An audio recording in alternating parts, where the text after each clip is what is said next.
চট্টগ্রামের ঐতিহ্যবাহী শিক্ষা প্রতিষ্ঠান ফটিকছড়ি উপজেলার নানুপুর আবু সুবহান উচ্চ বিদ্যালয়ের এসএসসি 1981 ব্যাচের শিক্ষার্থীদের পুনর্মিলনী অনুষ্ঠান জমকালো আয়োজনের মধ্য দিয়ে অনুষ্ঠিত হয়েছে।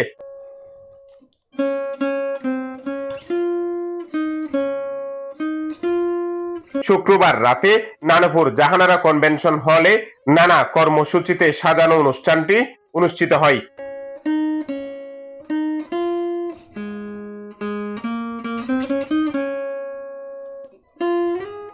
অন্তত ৪৪ বছর পর স্কুল জীবনের বন্ধুদের কাছে পেয়ে বাঁধভাঙা উচ্ছ্বাসে মেতে ওঠেন ষাটোর্ধ্ব সহপাঠীরা। বয়স যেন মাত্র একটি সংখ্যা, বন্ধুত্ব, স্কুল জীবনের স্মৃতি আর সেই হই হুল্লোড়ের কাছে হারিয়ে গেছে সব বাধা বিপত্তি আর বয়সের অজুহাত।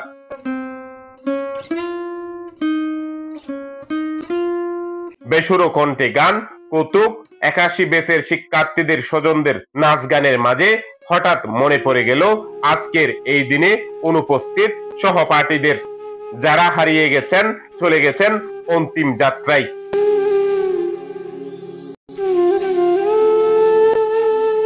হাতে গোনা কয়েকজন শিক্ষকের উপস্থিতি অনুষ্ঠানকে প্রাণবন্ত করলেও যারা বার্ধক্যজনিত অসুস্থতার কারণে বা বেঁচে নেই, আজ তারাও নেই এমন একটি সুন্দর আয়োজনে।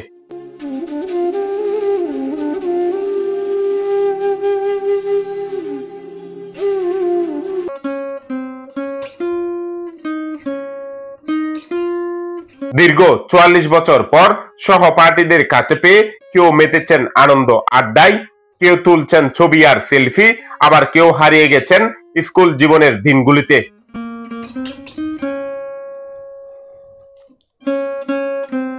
কত দিনের আয়োজন, কত উদ্যোগ, কত আনুষ্ঠানিকতা, অথচ চোখের পলকে সময় চলে যায় আর বেজে ওঠে বিদায়ের সুর।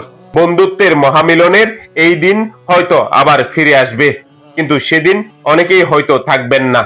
তবুও শত বছর ধরে বন্ধুত্ব, স্মৃতি আর স্বার্থহীন ভালোবাসার গল্প আজীবন থেকে যাবে। আহমেদ এরশাদ কুকন, দৃষ্টিতে বাংলাদেশ।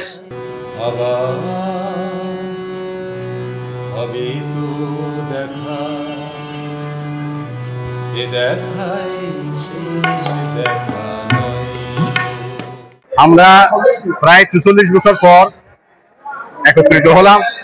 ইনশাল্লাহ আমরা আবারও করব, হয়তো অনেক বৃহৎ পরিসরে পুরা স্কুলের অ্যালামনাই করার জন্য আমরা পুনর্মিলনী করার জন্য সিদ্ধান্ত নিয়েছি।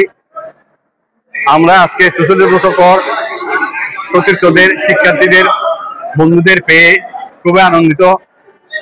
আমরা অনেকের সাথে বহুদিন পর দেখা হলো, অনেকের সাথে প্রায় ৪০ বছর, ৩০ বছর, ৩৫ বছর পরও দেখা হলো আজকে। এই জন্য আমরা খুবই বিমোহিত। আমাদের সতীর্থ যারা শিক্ষার্থী বন্ধুরা প্রয়াত হয়ে গেছেন এবং আমাদের শিক্ষক মহোদয় যারা প্রয়াত হয়েছেন, তাদের আত্মার মাগফিরাত কামনা করছি। আমাদের এই অনুষ্ঠানে সবাই প্রাণবন্ত অংশগ্রহণ করেছে, সবাইকে আমরা ধন্যবাদ জানাচ্ছি। তো ইনশাল্লাহ আমরা আরো বৃহত্তর পরিসরে আমরা আরো ব্যাপকভাবে ভবিষ্যতে আয়োজন করব। ধন্যবাদ।